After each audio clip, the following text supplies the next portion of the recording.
Choose பண்ண ஆளு தப்பு.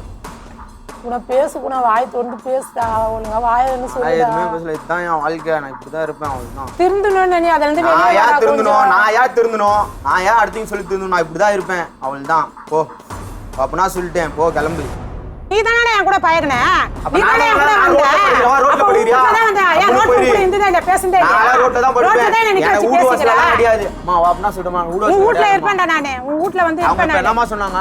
இவனா சொன்னாங்கடா. நீ தான் அவளுக்கு நம்பிக்கை கொடுத்த. அம்மா எனக்கு புரியல. நீ தான் பார்க்கணும். நான் வாப்பனா சொல்றேன். நீ தானே அவளுக்கு நம்பிக்கை கொடுத்த. சரிமா இப்ப நான் போறேனே கிளம்பறேம்மா. எங்கயோ போறமா. நீ எங்கனா போய்ட்டு வா. உன் வீட்ல நான் இருப்பேன்டா. என் வீட்ல இருக்க கூடாது. என் வீடே கிடையாது. அம்மா உங்க அக்கா யாரே என்ன பேச கூடாது. அவங்க யாரே மேல சொல்லிட்டே நீ வாங்கிருக்கடா. அது என் வீடு. நீ வாங்கிருக்க காசு 2 லட்சம் ரூபாய் ஏமாத்திருக்கடா. நான் உங்க காசு வாங்க முடியாது. வந்து வச்சிருக்க செல்ல வச்சிருக்க. நான் எவ்வளவு அசிங்கப்பட்டிருக்கேன். நான் 2 லட்சம் எவ்வளவு அசிங்கப்பட்டிருக்கேன்டா. நான் அசிங்கப்பட்டிருக்கேன்டா நான். உன்னால ஊரடியே நான் பண்ணடி பண்ணடி நீ வாங்குதே இல்லையா? வாங்குதல செல்போன் எடுக்கடா. நீ வாங்கல. எவ்வளவு காசு மேடம்? 1000 2000 இவனுக்கு ஜிபே பண்ணி விடுவேன் மேடம். என் பொண்ணுக்காக சேர்த்து வச்ச காசுலாம் இவனுக்கு தான் மேடம் நான் அழிச்சேன். நான் இன்னைக்கெல்லாம் இப்போ ஹோட்டலில் வேலை செய்வேன். 11 hour நின்றுக்கிட்டே வேலை செய்வேன் மேடம். உட்கார விட மாட்டேன். நின்றுக்கிட்டே வேலை செய்வேன். டிப்ஸ் 500 ரூபா வரும். எனக்கு 12,000 தான் சேலரி மேடம். அந்த டிப்ஸை வச்சு நான் என் பிள்ளைங்களுக்காக சேர்த்து வச்ச காசு இவனுக்கு தான் மேடம் 2 லட்ச ரூபாய் அழிச்சேன் இவனை. இந்த பொறும்போக்கு நாயால நான் உள்ள போய் மனு போட்டு பார்த்தேன் மேடம். நான் இவங்க வீட்டில் போய் இவன் சொன்ன மேடம். இவங்க வீட்டில் போய் நான் உட்காரேன் மேடம்.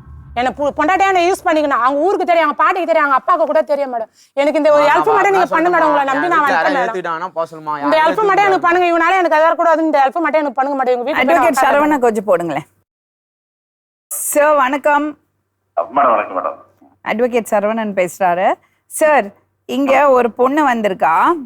Okay madam. செல்வி. அவளுக்கு கல்யாணம் ஆகி 8 வருஷம் ஹஸ்பண்ட் கூட வாழ்ந்திருக்கா. Okay madam. அதுக்கப்புறம் 4 வருஷமா அவ தனியா வேலைக்கு போய் ஹோட்டல்ல வேலை செஞ்சு பசங்க 2 பேரையும் வளர்க்குறா. பொண்ணுக்கு 11 வயசு, பையனுக்கு 8 வயசு. இதுல 2.5 வருஷம் முன்னாடி பக்கத்துல ஏதோ ஒரு பையன் கூட பழக்கம் ஆயிருக்கு.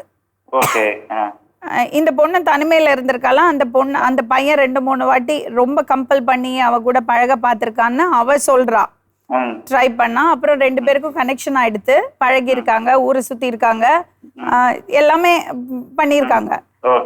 இப்ப என்னன்னா அந்த பையனுக்கு கொஞ்சம் கட்ட பழக்கம் எல்லாம் இருக்கு. கொஞ்சம் சின்னதா ஒரு பைக் திருடின கேஸ்ல உள்ள போயிட்டு வந்திருக்கான். அப்புறம் உடம்பு பூரா காயம். போலீஸ் பிடிக்க வந்தா கீழ்ச்சிப்பானா. உடம்பு பூரா காயம். ஸோ பாதி டைம் யூனோ ரிமாண்ட்ல இருந்திருக்கான். இல்லைன்னா ஜெயில போயிட்டு தான் வந்திருக்கான். 6 மாசம் ஜெயில இருந்திருக்காரு போல இருக்கு. இப்ப என்னன்னா இந்த பொண்ணு என்ன சொல்றான்னா 2.5 வருஷம் எங்க கூட பழகி இருக்காரு. அவ பொண்ணுக்காக சேர்த்து வச்ச 2 லட்சம் ரூபாய் அந்த பையனுக்கு செலவழிச்சிருக்காங்களாம். அவங்க போனை உடைச்சிருக்கானா, பைக்க உடைச்சிருக்கானா எல்லாம் அவங்க சொல்றாங்க. எனக்கு ஆசை காட்டி நான் ஊரெல்லாம் புருஷன் பொண்டாட்டி மாதிரி வாழ்ந்துட்டு இப்ப என்ன வேண்டா சொல்றான். நான் அவங்க வீட்டுல போய் இருக்க போறேன், அவங்க வீட்டுல போய் உட்கார போறேன். அவங்க வீட்டுல அம்மா அப்பா அதெல்லாம் அவங்க அக்கா கல்யாணம் ஆகி வேற வீட்டுல இருக்காங்க. இந்த பையன் என்ன சொல்றான்னா நான் இப்ப பெயில்ல தான் வந்திருக்கேன், நான் ஸ்டேஷனுக்கு போயிடுவேன், திருப்பி ஜெயிலுக்கு போயிடுவேன், ஜெயிலே என்னோட வாழ்க்கை முடிஞ்சிடும், எனக்கு இந்த பொண்ணு வேண்டாம், நான் சும்மா பாஸ்ட் டைமா தான் அந்த பொண்ணோட பழகினேன், இன்னொரு பொண்ணு என்னோட ஆள் என்னை விட்டுட்டு போயிட்டா அதனால இந்த பொண்ணோட பழகினேன்னு அவர் சொல்றாரு.